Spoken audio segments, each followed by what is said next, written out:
Rock City AG சபை வழங்கும்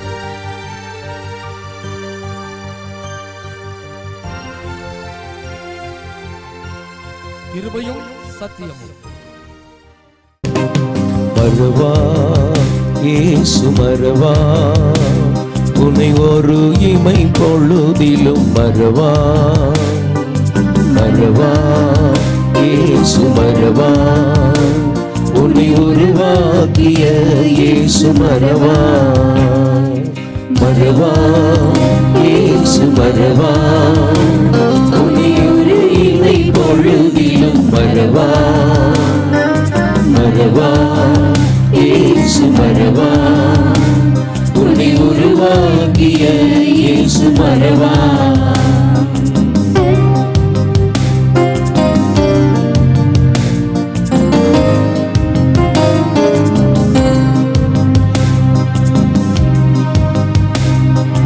அழைத்தவர் உன்னை மறவார், அபிஷேகம் செய்தவர் மறவார்.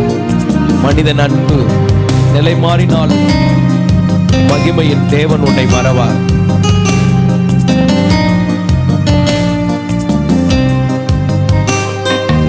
அழைத்தவர் உன்னை மறவார், அபிஷேகம் செய்தவர் மறவார்.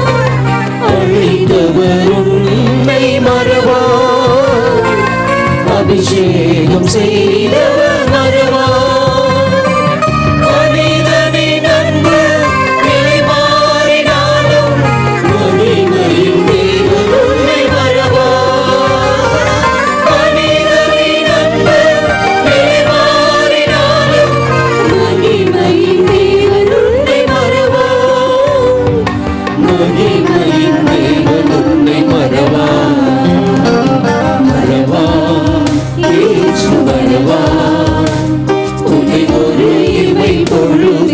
மறவா மறவா இயேசு மறவா, உன்னை உருவாக்கிய இயேசு மறவா.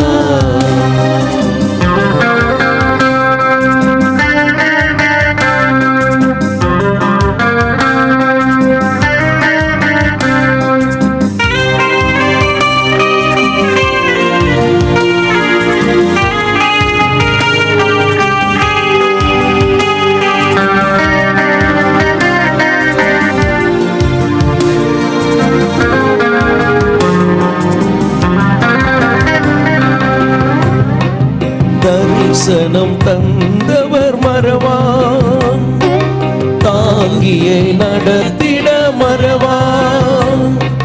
தரிசனம் தந்தவர் மறவா, தாங்கியே நடத்திட மறவா.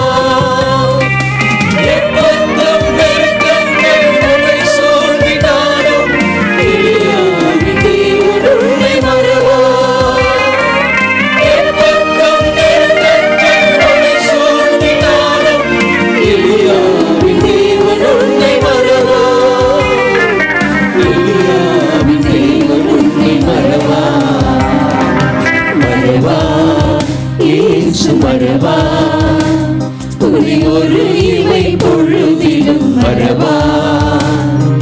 மறவா இயேசு மறவா, உன்னை உருவாக்கிய இயேசு மறவா. மறவா இயேசு மறவா, உன்னை ஒரு இமை பொழுதிலும் மறவா. மறவா இயேசு மறவா, உன்னை உருவாக்கிய இயேசு மறவா. மல்கியா 4ஆம் அதிகாரம் 2ஆம் வசனம். ஆனாலும் என் நாமத்துக்கு பயந்திருக்கிற உங்கள் மேல் நீதியின் சூரியன் உதிக்கும், அதன் செட்டைகளின் கீழ் ஆரோக்கியம் இருக்கும். நீங்கள் வெளியே புறப்பட்டு போய் கொளுத்த கன்றுகளைப் போல வளருவீர்கள். என் நாமத்திற்கு பயந்திருக்கிற உங்கள் மேல் நீதியின் சூரியன் உதிக்கும். நீதியின் சூரியனாய் உதிக்கும் போது என்ன ஆசீர்வாதம்! இதை குறித்த ஒரு சிந்தையை ஆண்டவர் கொடுத்தார். ஆண்டவருடைய நாமம் மகிமைப்படுவதாக. நம்ம எல்லாருடைய வாழ்க்கையிலும் நீதியின் சூரியன் இயேசு உதிப்பார், தேவன் நம்மிலே வெளிப்படுவார் என்பதை நாம் புரிந்து கொள்ள வேண்டும்.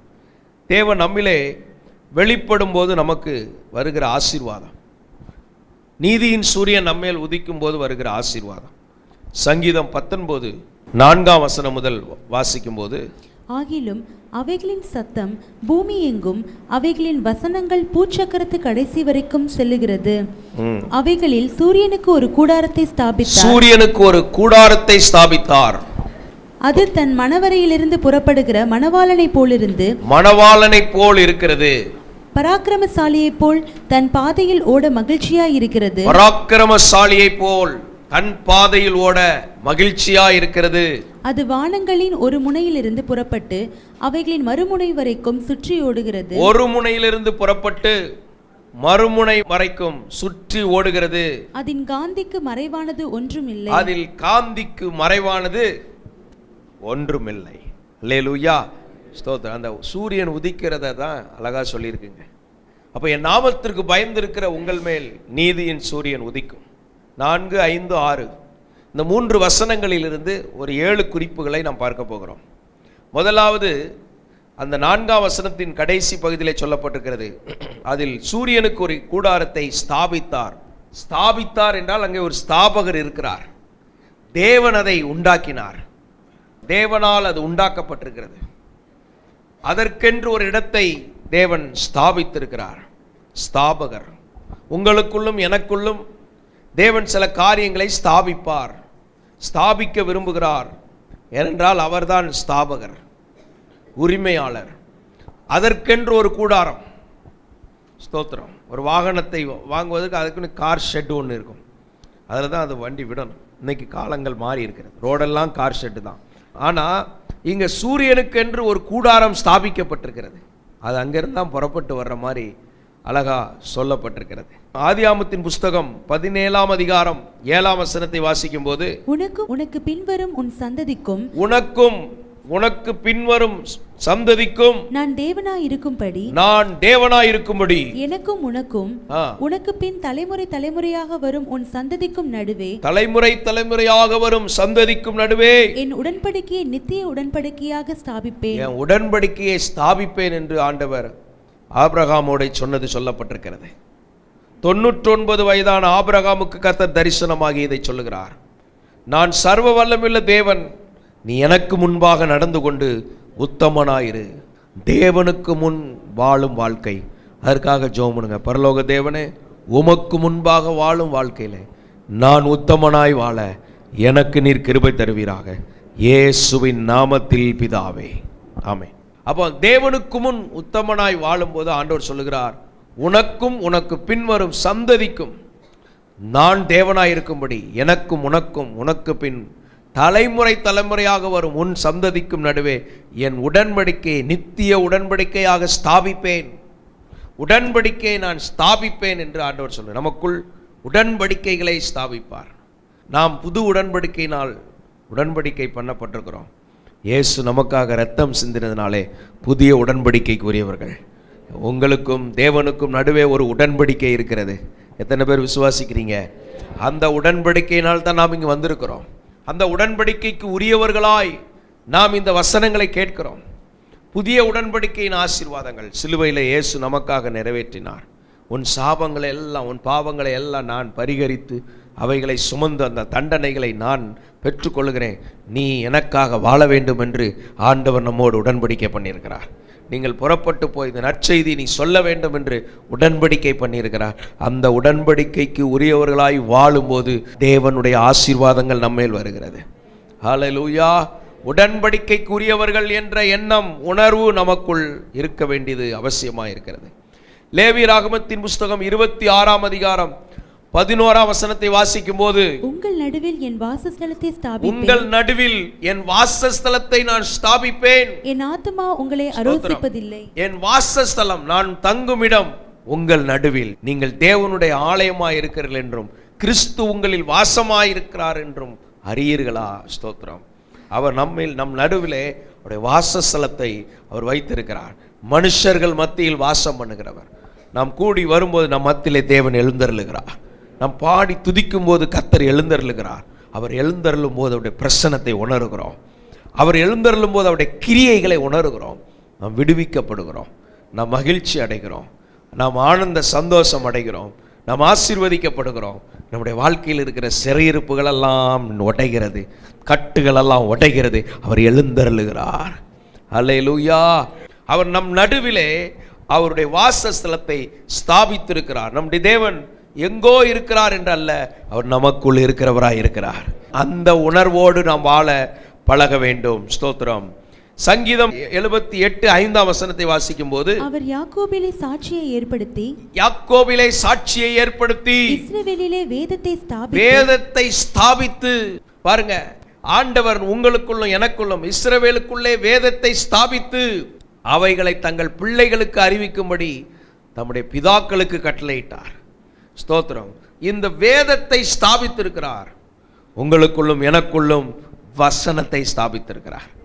வசனத்திலேயே வாழ்ந்து வசனத்தையே கேட்க கேட்க அவங்க வாழ்க்கை சுத்தமாக மாறிடும்.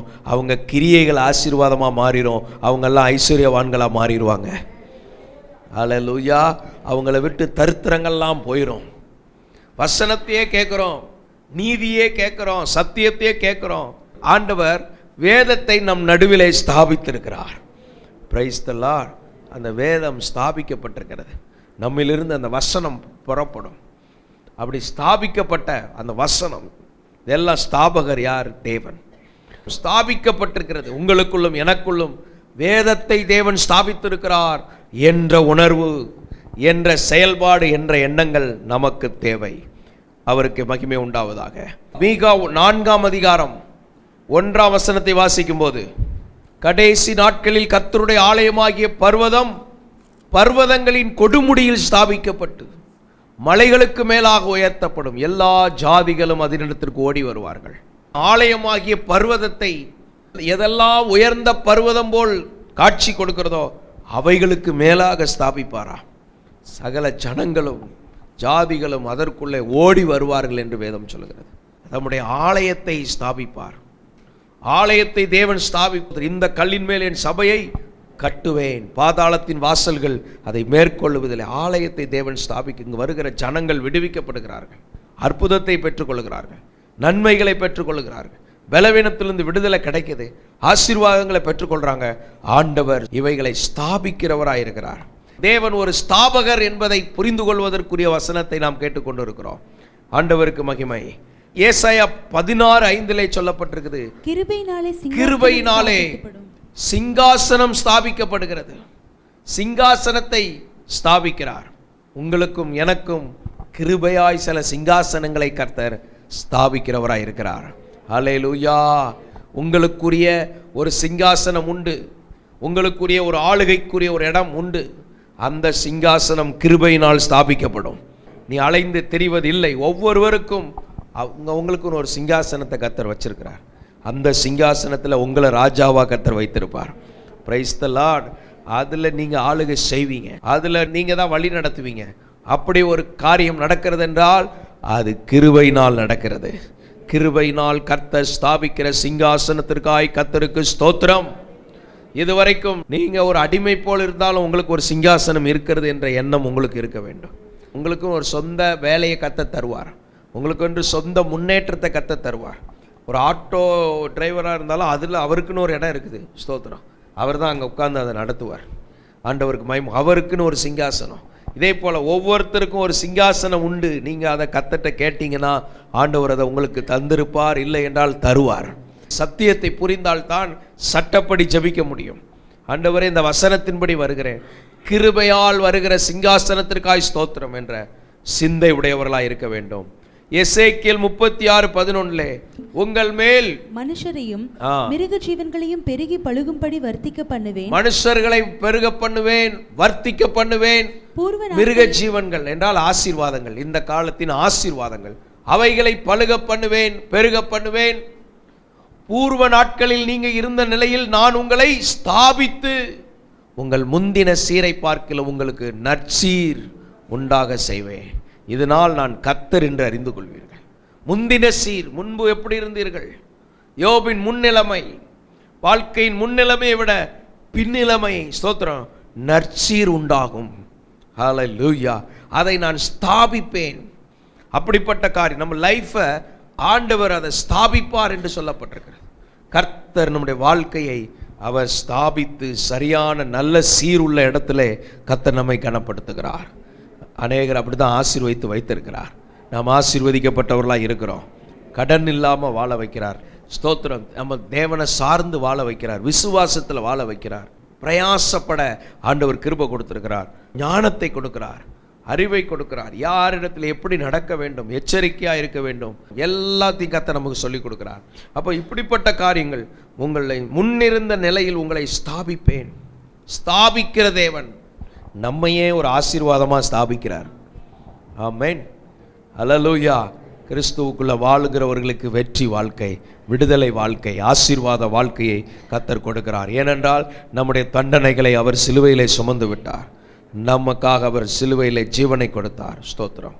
ஆமோஸ் 9ஆம் அதிகாரம் 12ஆம் வசனத்தை வாசிக்கும் போது, அந்நாளிலே விழுந்து போன தாவீதின் கூடாரத்தை நான் திரும்ப எடுத்து, விழுந்து போன தாவீதின் கூடாரத்தை நான் எடுத்து அதன் திறப்புகளை அடைத்து, திறப்புகளை பாருங்க ஆண்டவர் என்னெல்லாம் செய்றார் பாருங்க. விழுந்து போனவர்களை, விழுந்து போன குடும்பங்களை, விழுந்து போனவருடைய வாழ்க்கையை அவர் திரும்ப எடுக்கிறவர். இன்றைக்கு ஆண்டவர் உங்களை திரும்பவும் எடுத்து சரிப்படுத்த விரும்புகிறார். சில பகுதியிலே நீ விழுந்து போய் கிடக்கலாம். இன்றைக்கு ஆண்டவர் உன்னை திரும்ப தூக்க விரும்புகிறார், திரும்ப எடுக்க விரும்புகிறார். திருத்தமாய் வேறு பாண்டமாய் வணைகிறவர். பாண்டம் கெட்டு போய்விட்டது, எப்பேடும் கெட்டு போக வேண்டும் என்று அவர் விடுகிறதில்லை. அவர் எப்படியும் திருத்துகிற தேவனாயிருக்கிறார், திருப்புகிற தேவனாயிருக்கிறார். அல்லேலூயா. இளைய குமாரன் திருந்தி வருவதை எதிர்பார்க்கிறவர். ஒருவரும் கெட்டு போவது பிதாவின் சித்தம் அல்ல, எல்லாரும் ரட்சிக்கப்பட வேண்டும் என்று விரும்புகிறார். அப்போ இந்த வசனத்தின்படி ஆண்டவர் விழுந்து போன இடத்தில் தூக்கி எடுப்பார். எந்த இடத்தில் விழுந்தீர்களோ அதே இடத்துல நிமிர்ந்து நிற்க வைக்க தேவன் பலன் தருகிறவராயிருக்கிறார். ஒரு குழந்தை எழுந்து நடக்கும்போது பாருங்க, கொஞ்ச நேரத்தில் விழுந்துரும். ஸ்தோத்திரம். அதுக்கப்புறம் அதே குழந்தை அதே இடத்துல மெதுவாக நடக்க ஆரம்பிக்கும். அதுக்கப்புறம் அதே இடத்துல ஓட ஆரம்பிக்கும். அதுக்கப்புறம் அது பழக்கம் வழக்கமாக மாறி அது ஸ்தோத்திரம் ஜெயிக்கிற பிள்ளையாக மாறிடும். இதே போலத்தான் கர்த்தர் நிமிர்ந்து நிற்க பண்ணுகிறவர், திரும்ப எடுப்பித்து, அடுத்தது அதன் திறப்புகளை அடைத்து. எங்கெங்கெல்லாம் திறப்புகள் இருக்கிறது, ஸ்தோத்திரம், துஷ்ட மிருகங்கள் உள்ளே வர சில திறப்புகள் காரணமாக இருக்கிறது. பிசாசு உள்ளே வர சில வாசல்கள் திறந்து கிடக்கிறது. சில காரணங்களால் சத்துரு வாழ்க்கைக்குள் வருகிறான். சத்துரு உள்ள வரக்கூடாது. ஆனால் ஆண்டவர் சொல்லுகிறார், அந்த திறப்புகளை நான் அடைப்பேன். உங்க வாழ்க்கைக்குள்ள சத்துரு எப்படி வருகிறான் அதை கண்டுபிடிக்க வேண்டும். அதற்கெல்லாம் எக்ஸ்ட்ரா ஜபங்களுக்கு கொஞ்சம் வரணும். அதை கண்டுபிடிச்சு அதை அடைச்சிடணும். இந்த கதவு திறந்து இருந்துச்சு, அதனால பிரச்சனை வந்துடும். திறப்புகளை அடைத்து அதில் பழுதாய் போனவைகளை சீர்படுத்தி பழுது நீக்கும் வேலைகளை தேவன் செய்கிறார். சில பழுதுகள் அவ்வப்போது ஏற்படும். நல்லா ஸ்தோத்திரம். அதனால சரியில்லாதவங்களுக்கு பழுது இல்லை, நல்லா பயன்படுறவங்களுக்கும் பழுது ஏற்படும். நல்லா ஓட்டுற வாகனங்கள்லாம் அடிக்கடி ஒரு குறிப்பிட்ட அளவுக்கு மேலே அந்த பொருள் தேஞ்சு போயிடும். அது சரிப்படுத்தப்பட வேண்டியிருக்கு, பழுது நீக்கப்பட வேண்டும். பழுதாய் போனவைகளை சீர்படுத்தி பூர்வ நாட்களில் இருந்தது போல அதை ஸ்தாபிப்பேன். பூர்வ நாட்கள் என்பது எதை குறிக்கிறது? உங்களுக்கும் எனக்கும் தேவன் வைத்திருக்கிற அந்த எல்லையிலே, அந்த ஸ்தானத்திலே, அந்த நிலையிலே அதற்கேற்றபடி அவர் ஸ்தாபிப்பேன் என்று சொல்லுகிறார். தேவ சமூகத்தில் வரும்போதெல்லாம் அவர் இவைகளை நமக்கு செய்கிறார். அவர் நம்மை எடுப்பித்து கட்டுகிறார், திறப்புகளை அடைக்கிறார், பழுதுகளை நீக்குகிறார்.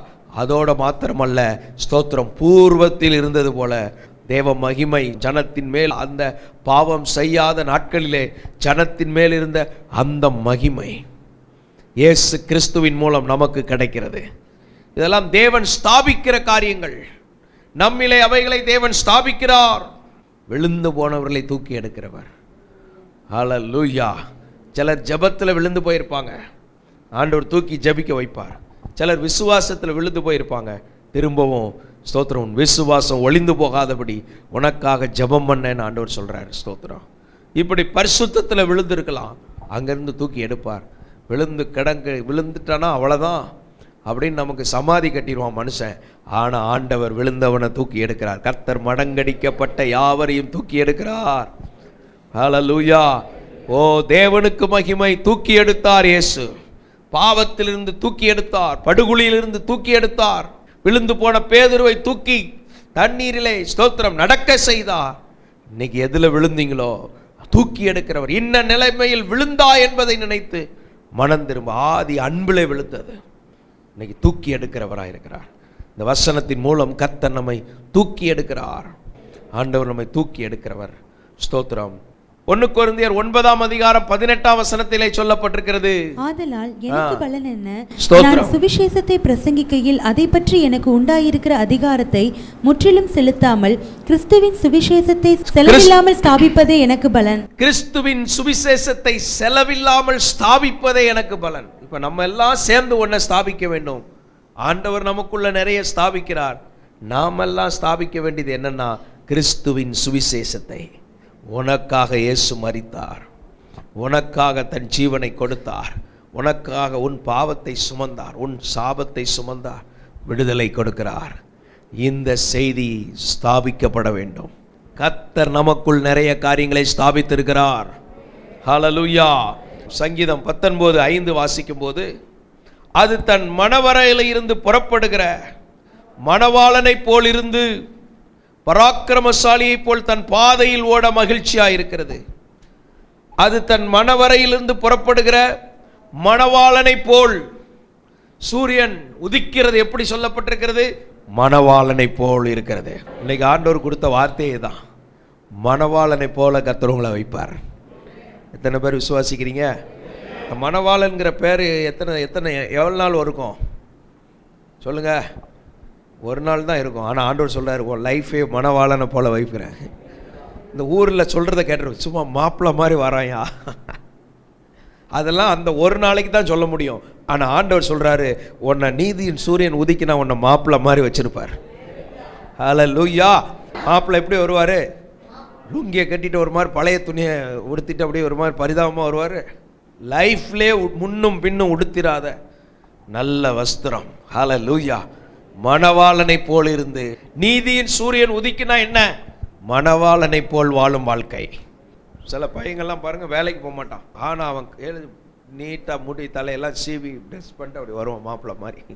ஆனால் அந்த மாதிரி இல்லை, நம்மளை பிரயோஜனம் உள்ள மணவாளனை போல கர்த்தர் வச்சிருப்பார். மணவாளன் அவ்வளோ டீசெண்டாக வருவார். அந்த கூட்டத்தில் எத்தனை லட்சம் பேர் வந்தாலும் அந்த இடத்துல யாருக்கு தான் முக்கியத்துவம்? மணவாளனுக்கு தான் முக்கியம். மாப்பிள்ளை வர்றார், ஸ்தோத்திரம், எல்லாம் எலும்பு நிற்பாங்க. ஆண்டவர் சொல்ற, மணவாளனை போல். நீதியின் சூரியன் உதிக்குதுன்னா நம்முடைய வாழ்க்கையை கர்த்தர் ஒரு மணவாளனை போல கர்த்தர் ஆசீர்வதிப்பார். ஆமென். மணவாளனை போல் வாழும் வாழ்க்கை. ஒரு 5 குறிப்பு சொல்றேன் மணவாளனை குறித்த. ஏசாயா 61:10 சொல்லப்பட்டிருக்குது, மணவாளன் அலங்கரிக்கப்பட்டவன். அலங்கரிக்கப்பட்ட வாழ்க்கை. மணவாட்டி ரொம்ப ஓவரா ரொம்ப நேரம் ஆகும், மணிக்கணக்கா, அது பியூட்டி பார்லர்லாம் போயிட்டு வரணும். ஆனால் மணவாளன் தன்னை அலங்கரித்துக் கொள்கிறான். அதில் சொல்ல, ஆபரணங்களால் தன்னை அலங்கரித்துக் கொள்கிறான். உங்களை என்னையும் ஆண்டவர் அலங்கரிக்கப்பட்டவர்களாய் மாற்றுகிறார். இது என்ன அலங்காரம்?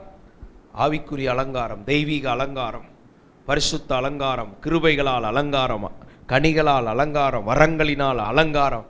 அலங்கரிக்கிற தேவன். சித்திர வேலைகளால் அவர் நம்மை அலங்கரிக்கிறார். முந்திய வாழ்க்கை அலங்கோல வாழ்க்கை, இப்போதைய வாழ்க்கை அலங்கார வாழ்க்கை, அலங்கரிக்கப்பட்ட வாழ்க்கை. விசுவாசிக்கிறீங்களா?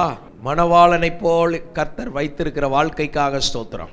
எனக்கு என்ன குறித்து கொள்ளணும்? மணவாளனை போல். மணவாளனை போல நீங்க இருக்கிற இடத்துல நல்ல ஜம்முன்னு கர்த்தர் வச்சிருப்பார் உங்களை. ஸ்தோத்திரம். வேலை ஸ்தலத்தில் மணவாளனை போல் ஆண்டவர் வச்சிருப்பார். அப்போ மணவாளன் நல்ல அலங்கரிக்கப்பட்ட ஒரு வாழ்க்கை, நல்ல அலங்காரத்தோடு. உலகத்தில் ஆள் பாதி ஆடை பாதிப்பாங்க, ஆனால் இங்கே ஆண்டவர் கொடுக்குற அலங்காரம். பல வர்ண அங்கியை கொடுத்து தன் மகனை தகப்பன் அலங்கரித்தார். ஸ்தோத்திரம். நமக்கு ஒளியின் ஆயுதங்களை கர்த்தர் கொடுக்கிறார், பாதுகாப்பு வஸ்திரங்களை கர்த்தர் கொடுக்கிறார், ரட்சிப்பின் வஸ்திரங்களை கொடுக்கிறார், நீதியின் சால்வையை தேவன் நமக்கு கொடுக்கிறார். நிறைய அலங்காரங்களை கர்த்தர் நம்ம கொடுத்து அலங்காரம் உள்ளவர்களாய் மாற்றுவார். மணவாளன் முக்கியப்படுத்தப்படுவான். உங்களையும் என்னையும் கர்த்தர் முக்கியப்படுத்துகிறார். Praise the Lord. நீங்கள் முக்கியமானவர்கள். பேருந்துகளில் போட்டிருக்கோம் விஐபி சீட்டு. ஏதாவது எம்எல்ஏ எம்பி வந்துட்டா அந்த சீட்டில் உள்ளவங்க எழும்பிடணும். உங்களை கர்த்தர் முக்கியப்படுத்துகிறார். ஹல்லேலூயா. எல்லாரும் மணவாளன் தான் பார்ப்பாங்க. எல்லாருடைய கவனம் யார் மேலே இருக்கும்? மாப்பிள்ளை எப்படி இருக்கிறார், இயேசு கிறிஸ்துவோட பெயர், அவர் தான் மணவாளன். அவருக்குள்ளே இருந்தால் இந்த ஆசீர்வாதம் நமக்குள்ளே வருது. சகல பேருடைய கண்களும் அவர் மேல் நோக்கமாக இருந்தன. இயேசு நமக்குள்ளே இருந்தால் அந்த கனத்தை கத்த நமக்கு கொடுப்பார். ஸ்தோத்திரம். அந்த கழுதையில் இயேசு பவனி போன உடனே பாருங்கள், ஸ்தோத்திரம், எல்லாம் ரோட்டில் எல்லாம் வஸ்திரங்கள் எல்லாம் விரித்து கொலைகள் எல்லாம் போட்டு வரவேற்பு, ஓசன்னா ஓசன்னா ஓசன்னா. மாப்பிள்ளை வர்றாருன்னு மரியாதை, கழுதைக்கு மரியாதை. இயேசுவை சுமந்து செல்லும் வாழ்க்கை கனத்துக்குரிய வாழ்க்கை. ஹல்லேலூயா. அடுத்ததா ஏசாயா 62:5 வாசிக்கும் போது, வாலிபன் கன்னிகையை விவாகம் பண்ணுவது போல உன் மக்கள் உன்னை விவாகம் பண்ணுவார்கள். மணவாளன் மணவாட்டியின் மேல் மகிழ்ச்சியாய் இருப்பது போல, மணவாளன் மணவாட்டியின் மேல் மகிழ்ச்சியாய் இருப்பது போல உன் தேவன் உன்மேல் மகிழ்ச்சியாய் உன் தேவன் உன்னில் மகிழ்ச்சியாய் இருப்பார். அடுத்து மணவாளனோடு சம்பந்தப்பட்ட விஷயம் என்ன? மகிழ்ச்சி. அவங்களுக்குள்ள முகத்துல மகிழ்ச்சி இருக்கும்.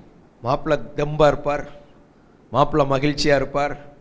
மாப்பிள்ளை உட்காந்து அழுதுட்டு இருப்பாரா, பிடிச்சி மாட்டி வச்சுட்டாங்கன்ட்டு. ஒன்று வேணா அப்படி அழுற மாதிரி காமிச்சுக்கணும். இந்த காலத்து பெண்கள்லாம் அழாது, வாயா கிளம்புங்கிற மாதிரி வந்துருச்சு காலம். ஆனால் இந்த மாப்பிள்ளை மகிழ்ச்சியாக இருப்பார், சிரித்த முகமாய். அதனால் நீங்களாம் மணவாளன் எப்போவுமே எப்படி தான் இருக்கணும்? மகிழ்ச்சியாக இருக்கணும், சந்தோஷமாக இருக்கணும், ஒரு மாதிரி உட்கார்ந்துட்டு இருக்கக்கூடாது. ஆண்டவர் நம்மளை அப்படி நீதியின் சூரியன் உதிக்குது. ஹல்லேலூயா. நம்ம தனிப்பட்ட வாழ்க்கையில், குடும்பத்தில், ஸ்தோத்திரம், எல்லா இடத்துலையும் இப்படி தான் இருக்கணும். மணவாளன் நீதியின் சூரியன் எனக்குள் இருக்கிறார், அப்படியே ஆசீர்வாதம். வாலிபன் கன்னிகை விவாகம் பண்ணுவது போல உன் மக்கள் உன்னை விவாகம் பண்ணுவார்கள். அப்படின்னா என்ன? ஒரு ஜனங்களுக்குள்ள ஒரு நல்ல ஒரு வலுவான உறவு, அதை தான் குறிக்கிறது. ஸ்தோத்திரம். ஆண்டவருக்கு நமக்கு உள்ள உறவை வலுப்படுத்த தான் இப்படிப்பட்ட வார்த்தைகள். அதே போல் நம்மளை நேசிக்கிற உத்தம கூட்டங்களை, உத்தம கூட்டாளியே, உடன்படிக்கைக்குரியவர்களா வாழ கர்த்தர் கிருபை செய்வார். அப்படிப்பட்ட உடன்படிக்கையின் கூட்டத்தை கர்த்தர் எழுப்புவார். Praise the Lord. ஹல்லேலூயா. ஆண்டவருக்கு மகிமை உண்டாவதாக. நம்ம எல்லாரும் ஜெபம் பண்ணுவோமா? கர்த்தர் நம்மோடு பேசின வார்த்தைகளுக்காக எங்கள் அன்பின் பரலோக தேவனே, இயேசுவின் நாமத்தில் இடத்தில் வருகிறோம். இப்பொழுதும் இந்த வார்த்தைகளை கேட்ட ஒவ்வொருவரையும் நீர் ஆசீர்வதிப்பீராக. இந்த வசனத்தின்படி ஒவ்வொருடைய வாழ்க்கையும் மாறுவதாக. உம்முடைய வெளிச்சத்தின் பிள்ளைகளாய் நடப்பார்களாக. இந்த 7 நன்மைகளில் எவைகளும் குறையாதபடி ஒவ்வொருவரும் இயேசுவின் நாமத்தில் பெற்றுக்கொள்வார்களாக. உங்க நாமம் மகிமைப்படுவதாக. பொறுப்பெடுத்துக் கொள்ளும், ஆசீர்வதியும். இயேசுவின் நாமத்தில் ஜெபிக்கிறோம் எங்கள் நல்ல பிதாவே, ஆமென். திருச்சியில் விடுதலை உபவாச ஜெபம். நாள் ஏப்ரல் 13, சனிக்கிழமை காலை 10 மணிக்கு. இடம் AG blessing centre, 116 Kaveri Nagar, Bima plastic அருகில், அரியமங்கலம், திருச்சி 10. தேவ செய்தி மற்றும் ஜெபத்தில் நடத்துபவர்கள் reverend Emmanuel Pennadam, reverend T Jebaraj, Tiruchi. வாழ்க்கையில் வீழ்ச்சியா? வாழ வழி தெரியாமல் வதைக்கப்படுகிறீர்களா? மனநோயினால் அவதியா? பில்லி சூனிய கட்டுகளா? பாவம், சாபம், வியாதி, தரித்திரத்திலிருந்து இயேசு விடுதலை கொடுக்கிறார். விடுதலை பெற உங்களை அன்புடன் அழைக்கின்றோம். Rock City AG church. Service timing Sunday morning 5 a.m., 7 a.m., 9 a.m. and 11 a.m. Evening 6:30 p.m. Branch Church AG Blessing Center. Sunday morning service 9 a.m. near Ariyamangalam EB Office Street, Thidir Nagar Road. Our address AM Plaza, number 8/1, second floor, opposite Sidambaram Mahal, Trichy 620002. Cell phone 9976607364.